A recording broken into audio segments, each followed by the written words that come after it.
3 दिवसापूर्वी महाराष्ट्रातल्या सामान्य शेतकऱ्यांसाठी तुम्ही आणि आपण सर्वजण मिळून अन्नत्याग आंदोलन इथं केलं होतं आणि मी एकटाच होतो असं नाही, माझ्याबरोबर 26 ते 27 जण होते आणि या आंदोलनाला पाठिंबा सर्व शेतकरी, वारकरी, युवा, सर्व संघटना, सर्व इतर पक्षाचे नेते या सगळ्यांनी दिला। मी त्यांचं मनापासून आभार व्यक्त करतो।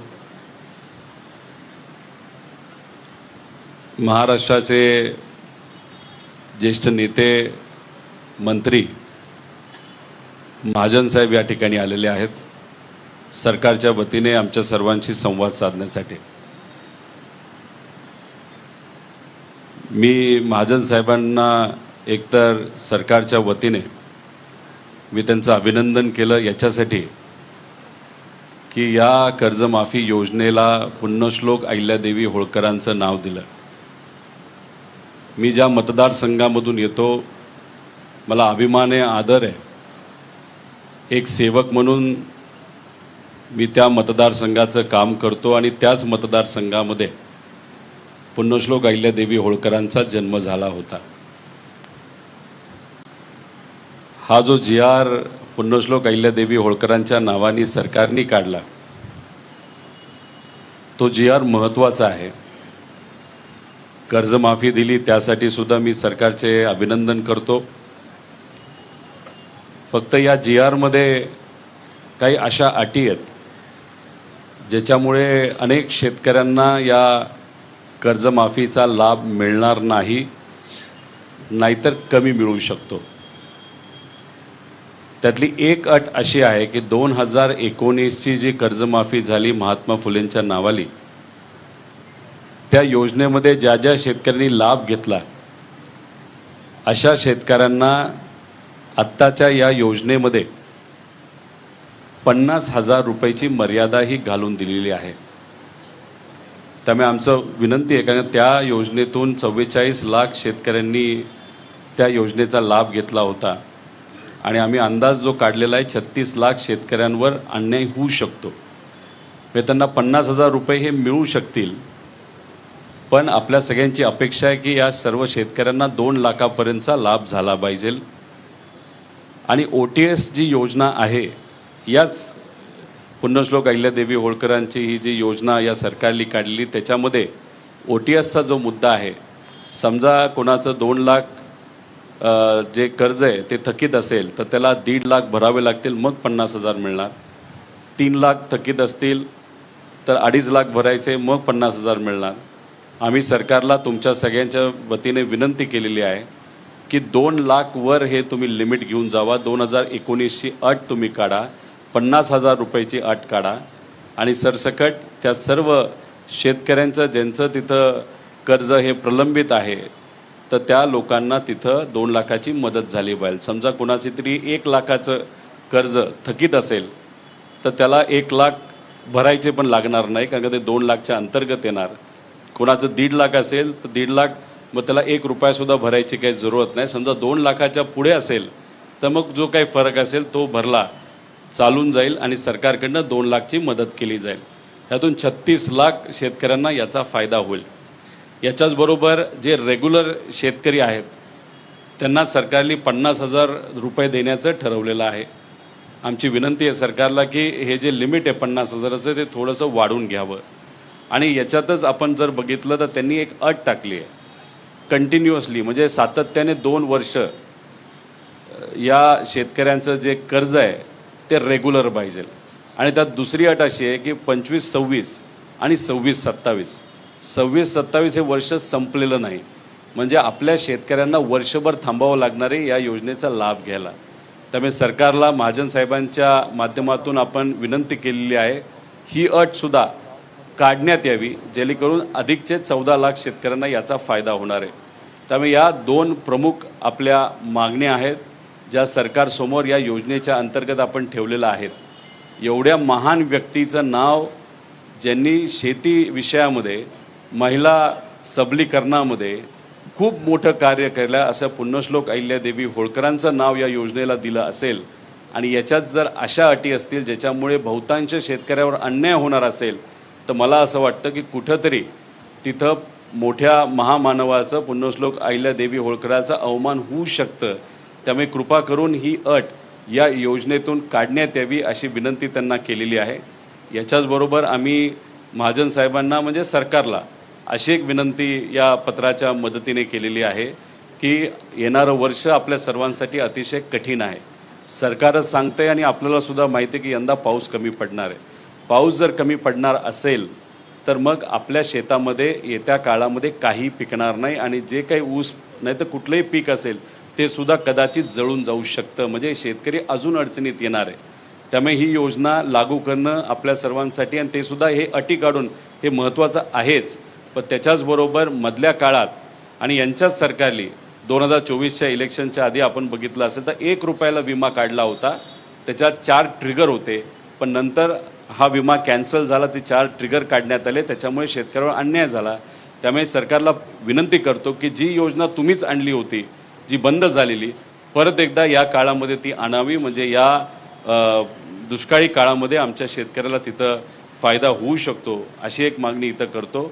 आणि लवकरात लवकर ही जी काही अटी काढून जी योजना तुम्ही आणलेली त्यातून जे काही कर्ज माफ होईल ते पुनर्गठन तुम्ही करा आणि आमच्या शेतकऱ्याला लगेच नवीन कर्ज तिथं कसं मिळेल यासाठी आपण प्रयत्न करावे अशी विनंती मी सरकारला इथं केलेली आहे. आणि त्याच्याचबरोबर या पवित्र भूमीमध्ये इथं करोडो वारकरी इथं येत असतात आणि वारकरी म्हणजे खऱ्या अर्थाने शेतकरी असतो आणि शेतकरी इथं मोठ्या संख्येने येत असेल आणि याच पवित्र भूमीमध्ये विठोबरायांचे चरणी हे आंदोलन आपण केलं आणि कुठल्याही परिस्थितीमध्ये याच्यात राजकारण नव्हतं.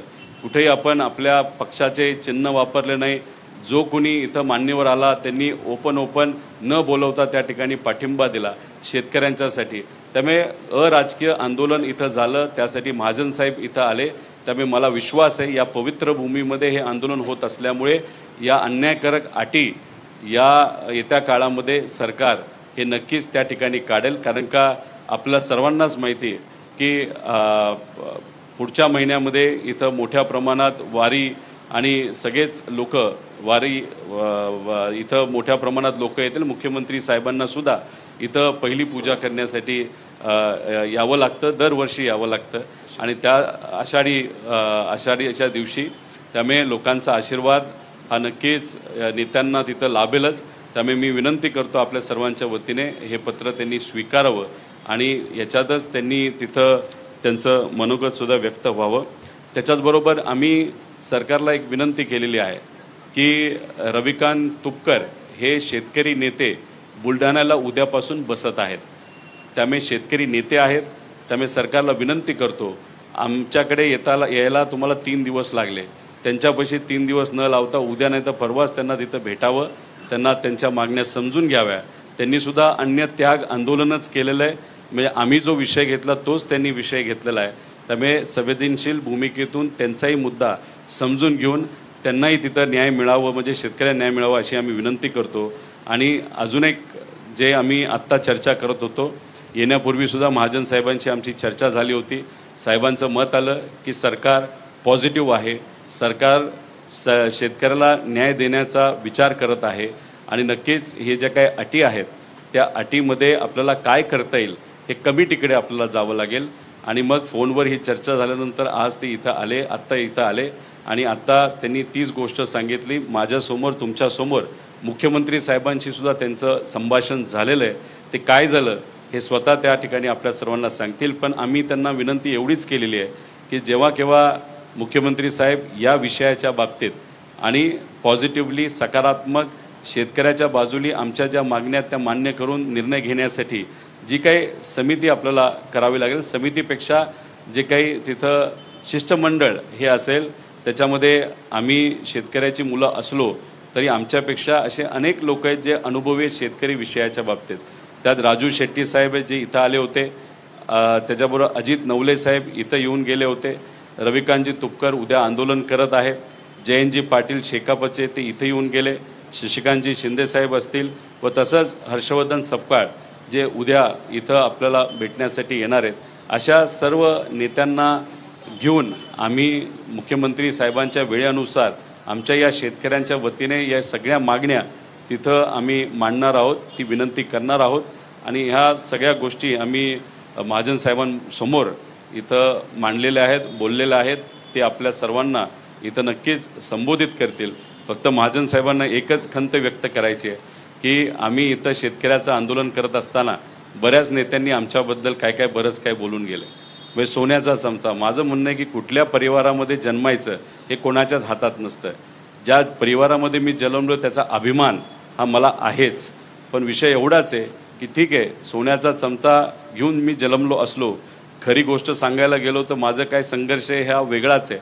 पण सोन्याचा चमचा घेऊन जन्मलो असलो तरी आत्ता भूमिका म्हणजे घरी सगळं नीट असताना सामान्य लोकांसाठी प्रामाणिकपणे भूमिका घेणं पण तितकंच महत्त्वाचं असतं आणि ती भूमिका घेणं हे संतांनी आम्हाला सांगितलेलं आहे, भगवान गौतम बुद्धांनी सांगितलेलं आहे, शिवशाहू फुले आंबेडकरांच्या विचारांनी सांगितलेले आहे.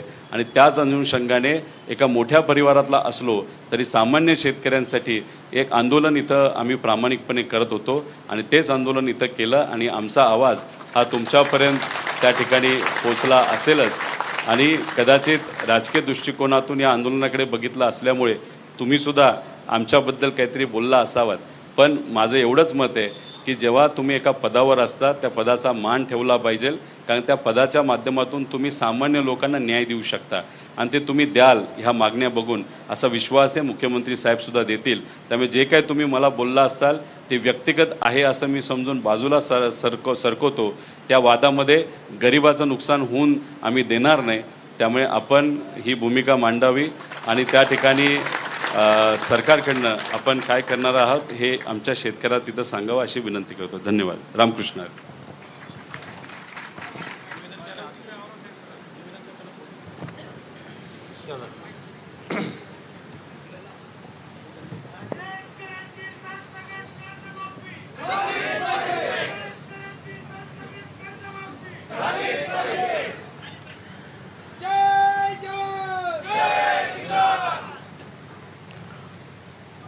उपस्थित आमदार, माजी आमदार, सर्व पदाधिकारी, बंधू आणि भगिनींनो, माननीय आमदार रोहित पवार हे गेल्या 3 दिवसापासून या ठिकाणी अन्नत्याग करून उपोषणाला बसलेले आहेत. खरं म्हणजे मी दादांचं माझ्या सकाळी बोलणं झालं, मला फोन आला आणि त्यानंतर मी दादांना विचारलं की दादा तुम्हाला हा सल्ला कोणी दिला? कारण मी कापसासाठी 11 दिवस उपोषणाला बसलेलो होतो जळगावला. आपल्याला कल्पना असेल ते 10-10 हजार लोक सकाळ संध्याकाळ रात्र झोपायला सुद्धा तिथे झोपायचे लोक. त्यावेळेला तो इतका गहन प्रश्न होता की कापसाला 6,000 रुपये भाव द्या म्हणून मी उपोषण केलं. खूप गर्दी असायची. देवकरप्पा आपल्या मंत्रिमंडळामध्ये होते, जळगावचेच होते. त्यांचं घर 500 फुटावरच होतं जिथे मी उपोषणाला बसलो. ते रोज ये जा करायचे पण माझ्याकडे बघतही नव्हते. मला असं वाटलं एखाद्या दिवशी तरी येतील, माझं उपोषण सोडवतील, काहीतरी आश्वासन देतील. पण एकही दिवस ते आले नाही. 5व्या-7व्या दिवशी मी त्यांना निरोप पाठवला, कार्यकर्त्यांना पाठवलं आणि म्हटलं बाबा त्यांना विचारा आपण ना की आपले चांगले संबंध आहेत, मला एकदा विचारा तर माझं उपोषण तर सोडा, काही आश्वासन तर द्या, वरती बोला. पण त्यांनी सांगितलं, मला वरतून सांगितलं आहे की अजिबात तिकडे बघायचं सुद्धा नाही, त्याला जितक्या दिवस बसायचं असेल तितके दिवस बसू द्या. आता सांगायला मला हरकत नाही, अजितदारांचा कडक निरोप त्यांना होता की तिकडे बघायचंच नाही त्याच्याकडे, गिरीशकडे, त्याला बसू द्या तिथे काय उपोषणाला बसायचं असेल तर. आणि असं माझं 11 दिवस उपोषण चाललं. शेवटी मुंडेसाहेब आलेत, देवेंद्रजी आले, मुनगंटीवारचे मित्र त्यावेळेला होते, सगळे आम्ही आमची टीम होती, सगळे त्या ठिकाणी आलेत आणि मग त्यावेळेला ते उपोषण त्या ठिकाणी माझं सुटलं. आणि म्हणून मी म्हटलं की उपोषणाच्या भानगडीत पडायचंच नाही. आपलं काय मार्ग असेल, सनदशीर आपण आमदार आहोत, आपण विधिमंडळात मांडू शकतो. कर्जमाफी झाल्यानंतर खरं म्हणजे मी दादांना म्हटलं की तुम्ही एक पत्र द्यायचं होतं मुख्यमंत्री महोदयांना लगेच 2-4 दिवसामध्ये की साहेब मला वेळ द्या, हे जरा थोडंसं मला चुकीचं वाटतंय, माझ्या काही याच्यामध्ये सूचना आहे.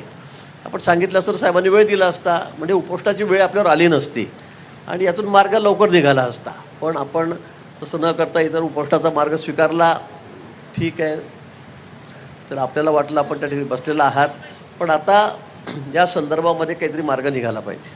आपल्याला माहीत आहे 17मध्ये देवेंद्रजी मुख्यमंत्री असताना आम्ही त्यावेळेला कर्जमाफी केली होती.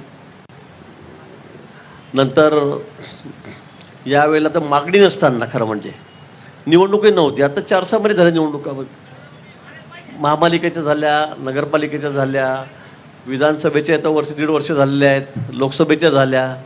मागणी नसताना अचानक मुख्यमंत्री महोदयांनी निर्णय जाहीर केला, समिती नेमली, निर्णय केला आणि जवळपास 37,000 कोटी रुपये आपण शेतकऱ्यांची कर्जमाफी यातून केलेली आहे.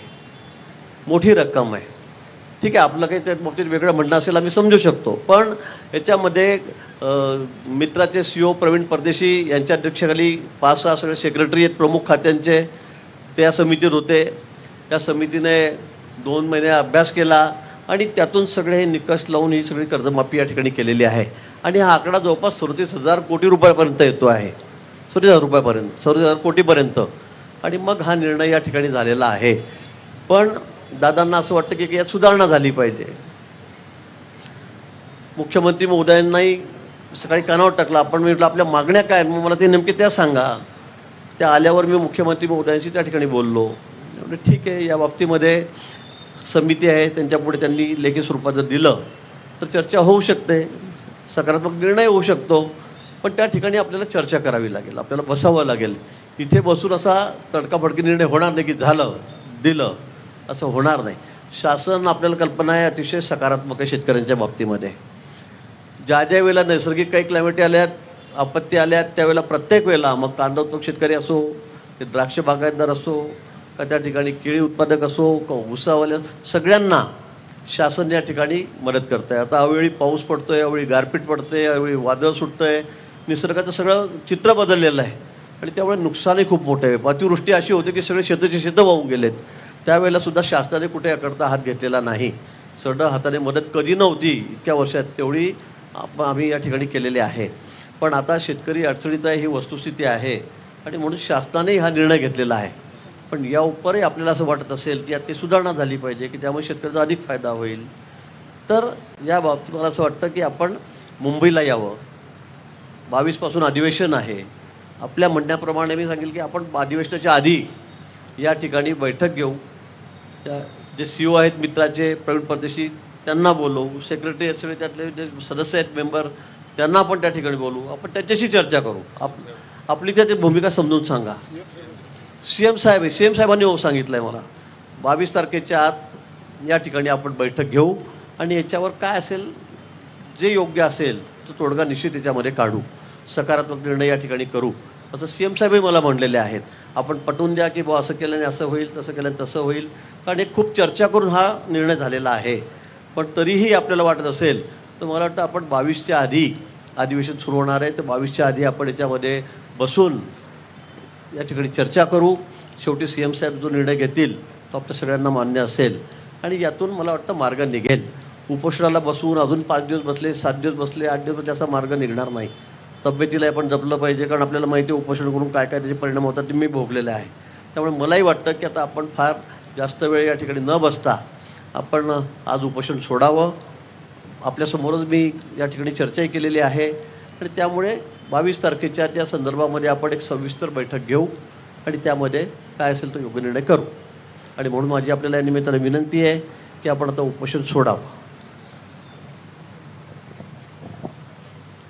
आता मी जसं सुरुवातच केली होती, कर्जमाफी जाहीर झाली, त्या सरकारचं आम्ही अभिनंदनच करतो.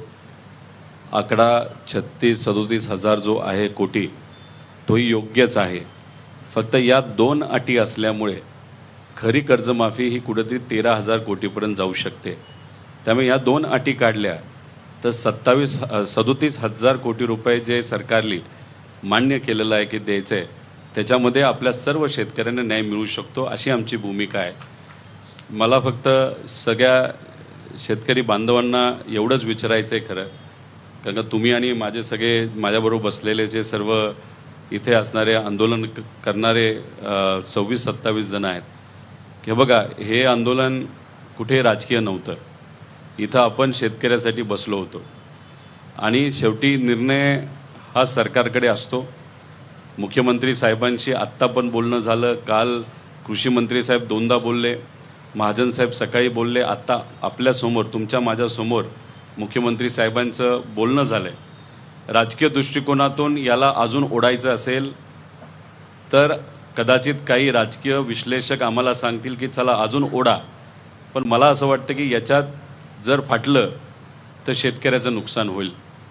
त्यामुळे आत्ता जर सरकारकडनं अशी भूमिका असेल म्हणजे अधिवेशनच्या आधी, कारण तुम्हालाही माहिती आहे अधिवेशनमध्ये आम्ही काय गप्प बसत नसतो आणि अधिवेशन झालं तरी गप्प बसणार नाही. शेवटी आषाढीला इथं सर्व मोठ्या नेत्यांना या पवित्र भूमीमध्ये यावंच लागते, हे त्यांनाही आणि आपल्या सगळ्यांना माहिती आहे. त्यामुळे शेतकऱ्यावर अन्याय करून तसं कुणीच सेफ राहू शकत नाही, सुखरूप राहू शकत नाही राजकीय दृष्टिकोनातून, हे सगळ्यांनाच माहिती आहे.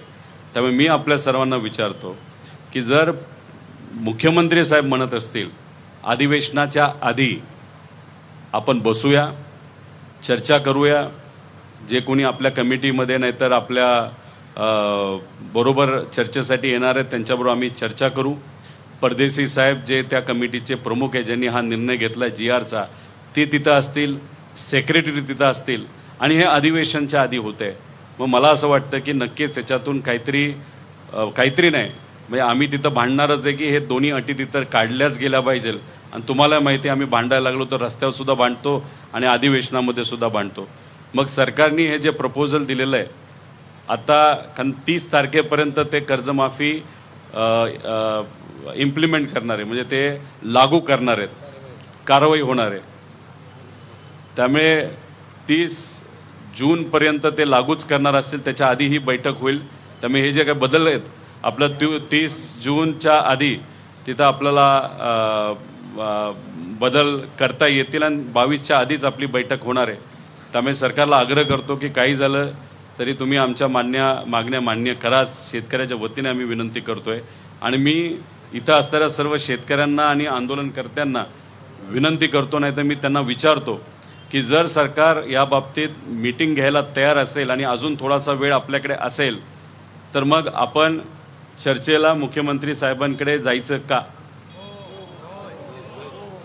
आणि जात असताना तुम्ही जर यादी बघितली असेल याच्यामध्ये आपण राजू शेट्टी साहेबांना सुद्धा विनंती करणार आहे, त्याच्यामध्ये आपण अजित नवले साहेबांना सुद्धा विनंती करणार आहे, शशिकांत शिंदे साहेब असतील, हर्षवर्धन सपकाळ साहेब असतील, शिवसेनेचे कुणीतरी नेते असतील, आपण तापकीर साहेबांना सुद्धा तिथं तुपकर साहेबांना सुद्धा विनंती तिथं करणार आहोत, चटाप साहेबांना सुद्धा विनंती करणार आहोत. म्हणजे हे काही आपण फक्त एका पक्षाचे लोकांना घेऊन जात नाही, जे लोक इथं आले त्यांनी पाठिंबा दिला त्यांना सुद्धा आपण, आणि जयंत पाटील शेकाप यांना सुद्धा आपण विनंती करणार आहोत. महादेव जानकर साहेब स्वतः इथं आले, ते सुद्धा या कमिटीमध्ये असतील आमच्याबरोबर आणि साहेब नक्कीच ते मान्य करतील, कारण शेतकरी नेते ते सगळे. आणि मग आम्ही जाऊन चर्चा करू आणि मग आपण अधिवेशनाच्या 1 दिवस 2 दिवस आधी जेव्हा केव्हा वेळ मुख्यमंत्री साहेब देतील चर्चा होईल. त्यामुळे हे सर्व शेतकरी नेते आणि त्यात आमच्यासारखा एक कार्यकर्ता सुद्धा तिथं असेल. मग ती काय चर्चा होती, चर्चा झाल्या तुमच्यासमोर आम्ही मीडियाच्या समोर येऊन तिथं सांगू. चालेल का? चालणार आहे का?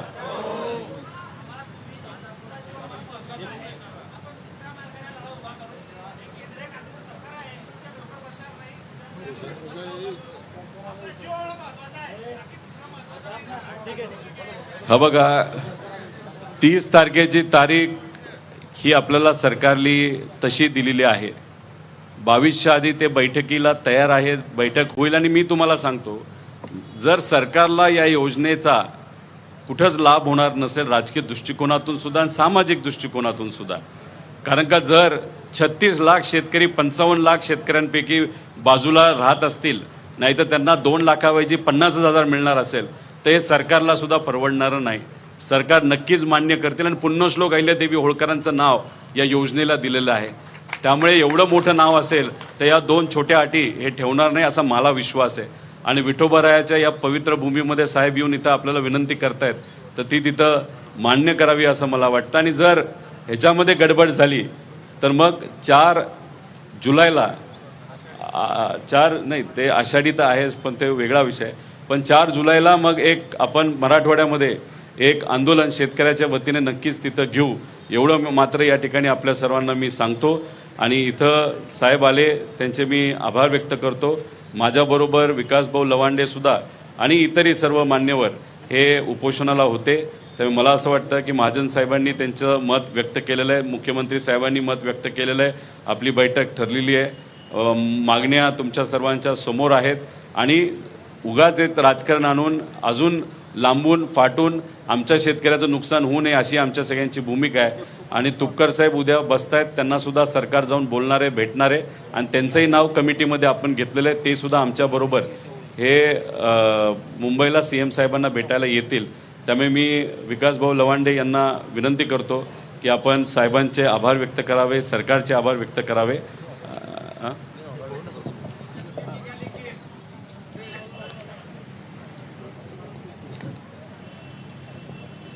दादांनी सुद्धा सकारात्मकता दाखवली या ठिकाणी आणि मी त्यांचे आभार मानेल. पण याबरोबर मी हेही सांगेल की सरकार आपल्याला खरंच सांगतो की शेतकऱ्यांच्या प्रश्नाच्या बाबतीमध्ये अतिशय सकारात्मक आहे. राज्य सरकार असेल, मुख्यमंत्री उपमुख्यमंत्री असेल, आमचे केंद्रामध्ये पंतप्रधान मोदीजी आहेत, अतिशय सकारात्मक आहे. आणि शेतकऱ्यांना वारंवार कर्जमाफी का द्यावी लागते? कारण शेतकरी या अडचणीतून बाहेरच येत नाही आहे आणि म्हणून एक शाश्वत त्याला शेती करता आली पाहिजे आणि त्यासाठी पाणी देण्याचं काम हे आमचं सरकार प्राधान्याने करत आहे. कारण आता आपण विदर्भामध्ये जवळपास 96,000 कोटी रुपयाची रिव्हर लिंकिंग योजना करतोय. 8 जिल्ह्यात दुष्काळी भागामध्ये आपण त्या ठिकाणी त्यांना पाणी देऊन जवळपास 10 लाख हेक्टर जमीन ही ओलिताखाली आणतोय. समुद्रात जाणारं पाणी आता आपण वळवून मराठवाड्यामध्ये त्या ठिकाणी आणतोय. नारपारच्या माध्यमातून खानदेशमध्ये पाणी नेतोय आणि याला जवळपास 2.5-3 लाख कोटी रुपये स्वप्नातही आपण विचार करणार नाही इतका मोठा निधी केंद्र सरकार 60% 40% आपण या ठिकाणी राज्य सरकार देऊन या सिंचनाच्या व्यवस्था आम्ही त्या ठिकाणी उभ्या करतो आहोत की शेतकरी कायमचा या सगळ्या चक्रव्यूहातून बाहेर कसा पडेल त्यासाठी आमचे या ठिकाणी प्रयत्न आहेत. येणाऱ्या 2-3-4 वर्षामध्ये आपल्याला याचे सगळे परिणाम बघायला मिळतील. आत्ता आपण विदर्भातली जी योजना आहे रिव्हर लिंकिंग योजना वैनगंगा नळगंगा तिला बहुतेक पुढच्या महिन्यामध्ये जे टेंडर निघेल 96,000 कोटी रुपयाची योजना आहे. 10 जिल्ह्यांना आपण 8 जिल्ह्यांना आपण त्या ठिकाणी पाणी देणार आहोत. आणि म्हणून मला असं वाटतं की शेतकऱ्यांसाठी अतिशय आमची भावना अतिशय सहिष्णुतेची आहे, सकारात्मक आहे आणि त्यासाठी जे काय करावं लागेल ते निश्चित आम्ही त्या ठिकाणी करणार आहोत.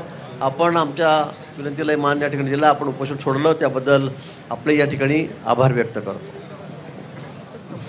साहेबांनी सरकारच्या माध्यमातून शेतकऱ्यासाठी काय काय केलं जातं हे सांगितलंच. मी फक्त साहेबांना अजून एक विनंती करतो की आमच्या शेतकऱ्याला जर त्यांच्या पिकाला हमीभाव मिळाला, ते शेतामध्ये कष्ट करून जे काही पिकवतात त्याला जर हमीभाव मिळाला तर मला असं वाटतं कर्जमाफीची जरूरत नाही. आणि एक छोटासा पण महत्त्वाचा विषय घेतो. काही दिवसांपूर्वी आम्ही सर्व शेतकरी मिळून कांद्याच्या बाबतीत मोठं आंदोलन केलं होतं. मुख्यमंत्री साहेब दिल्लीला गेले, चर्चा केली, त्यात मार्गही निघाला, पण नाफेडकडनं अजूनपर्यंत खरेदी केली जात नाही आणि त्याच्यात जे काही खरेदी मार्केटमध्ये केली जाईल त्याला काही परवानग्या केंद्र सरकारकडनं लागतात. त्याचा आपण लवकरात लवकर पाठपुरावा करून पुढच्या काही दिवसामध्ये दिल्या. आता 18 रुपये, म्हणजे आम्ही जेव्हा लढाई सुरू केली तेव्हा मार्केट 5 रुपयाला होतं, आता ते 18 रुपयाला गेलेलं आहे. आणि तुम्ही प्रयत्न करून जर नाफेडकडनं खरेदी डायरेक्ट सुरू झाली तर 24च्या पुढं जाईल असं आमची अपेक्षा आहे. आज तीर्थक्षेत्र पंढरपूर इथे गेल्या 3 दिवसापासून महाराष्ट्रातील कष्टकरी शेतकऱ्यांच्या दुःख निवारण करण्यासाठी, पिचलेल्या शेतकऱ्यांची सरसकट कर्जमाफी व्हावी, विनाट कर्जमाफी व्हावी या मागणीसाठी युवा नेते रोहितदादा पवार आणि आम्ही त्यांच्यासोबत 25-26 जण उपोषणाला बसलेलो आहेत. त्याच्यामध्ये महाजन साहेब 5 महिला सुद्धा बसलेल्या आहेत. सगळ्या आमच्या आंदोलकांची भूमिका, तुम्ही जे मुद्दा सांगितलाय, आम्ही तुमच्यावर विश्वास ठेवतोय. आपली महाराष्ट्रात ख्याती अशी आहे या सरकारमध्ये की आपण संकटमोचक आहात. त्यामुळे तुम्ही संकटमोचक आहात, हे शेतकऱ्यावरचं संकट आहे, रोहितदादावरचं नाही. हे संकट आपल्या हातून जर हे निवारण होणार असेल तर आम्हाला सर्वांना निश्चितच आनंद आहे. आणि म्हणून मी आपल्याला आंदोलक या नात्याने, उपोषणकर्ता या नात्याने आणि या टीमचा या सगळ्याचा भाग म्हणून सगळ्यांचा प्रतिनिधी म्हणून मी एक विनंती करतो साहेब, हे आंदोलन आम्ही संपवणार नाही, फक्त स्वल्पविराम देणार आहोत. तात्पुरतं स्थगित करतोय. तुम्ही जी मुदत दिली आम्हाला की अधिवेशनाच्या आधी त्याची मीटिंग होईल, माननीय मुख्यमंत्री साहेबांशी आपण फोनवर बोलला आमच्या समक्ष, त्याचाही आम्हाला आनंद झाला. मुख्यमंत्री साहेबांशी बोलून आपण जे आम्हाला शब्द दिलाय की अधिवेशनाच्या आधी त्याची मीटिंग होईल, त्या मीटिंगमध्ये सकारात्मक निर्णय होईल, आमच्या मागण्यांची दखल घेतली जाईल, हे तुम्ही शब्द दिलेत. आम्ही तोपर्यंत म्हणजे ती मीटिंग होईपर्यंत हे आंदोलन आमचं स्थगित करत आहोत, बंद करत नाही. बरोबर आहे का? त्यामुळं त्याच्या पुढचं जर आंदोलन करायची आम्हाला वेळ आली तर त्याच्यासारखं दुर्दैव नसेल. हा पंढरपूरच्या पांडुरंगाच्या साक्षीनं आपण शब्द दिलेला आहे. या तीर्थक्षेत्राच्या ठिकाणी आपल्याला कुणालाही लबाडी करता येणार नाही, शासन सुद्धा लबाडी करणार नाही असा आम्ही विश्वास ठेवतो. आणि म्हणून ते 3 दिवस इथं उपोषण चाललंय, अन्नत्याग चाललाय अन्नदात्यासाठी. रोहितदादांचं कुटुंब कालपासून इथं बसून आहेत. कृषी तज्ज्ञ म्हणून ज्यांची ख्याती आहे राजेंद्रदादा पवार, त्यांचं काम बघण्यासारखं आहे. शेतकऱ्यांसाठी पूर्ण वेळ काम करतात ते इथं बसून आहेत. रोहितदादांच्या आई साहेब सुनंदा वहिनी ह्या सुद्धा पूर्ण वेळ कार्यकर्ते आहेत. बचत गट असतील, महिलांचं सक्षमीकरण असेल, शेतकऱ्यांच्या संदर्भात असेल, खूप काम आहे. केव्हीकच्या माध्यमातून शेतकऱ्यांसाठी प्रदर्शन भरवतात.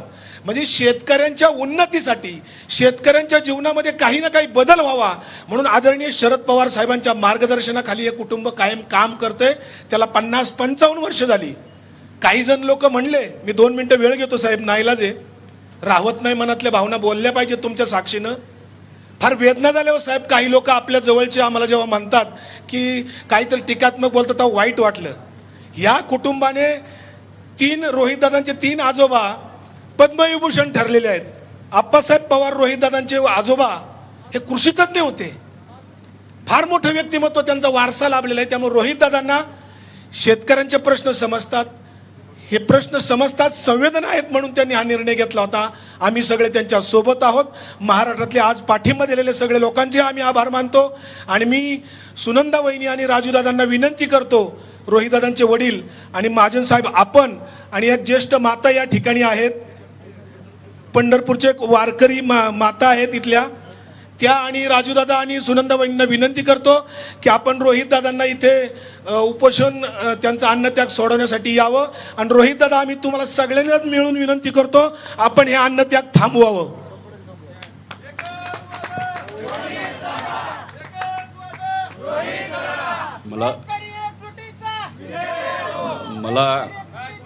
मला असं वाटतं की आता विकास भाऊंनी त्यांचं मत व्यक्त केलं. माझ्या आईला, माझ्या वडिलांना सांगितलं, एका वारकरी संप्रदायामधल्या मातेला सुद्धा माझं उपोषण सोडण्यासाठी सांगितलं. मी फक्त विनंती एवढीच करतो की आपण हे आंदोलन सुरू करत असताना आपली मंदिराच्या इथे आपण गेलो होतो आणि आपल्या श्री नामदेव पायरीचं दर्शन आपण घेतलं होतं. मी फक्त साहेबांना एवढंच सांगतो की आपण इथं आलात, मी माझं हे उपोषण आणि माझ्याबरोबर या 26 लोक नक्कीच उपोषण मागे घेतील. मी माझा हात आपल्या हातात देतो आणि फक्त विनंती एवढीच करतो, तुम्ही बिझी असाल, माझी आई, माझे वडील आणि तिथं आम्ही जेव्हा श्री नामदेव पायरीपाशी जाऊ तेव्हा देवाच्या समोर आधी नैवेद्य चढवतो आणि मग नंतर मी तिथं पेढा नाही तर काहीतरी खाऊन मी आणि आम्ही सगळेजण माझं उपोषण मागे घेतो. बोला पुंडलिका वरदे हरवी.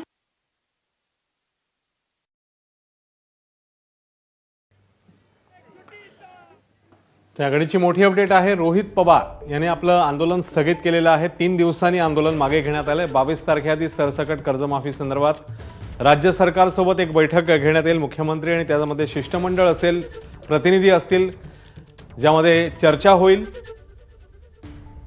अधिवेशनाच्या आधी ही बैठक नक्की बोलवू असं आश्वासन हे देण्यात आलेलं आहे मंत्री गिरीश महाजनांतर्फे. त्यानंतर रोहित पवार यांचं अन्नत्याग आंदोलन जे आहे ते स्थगित झालं.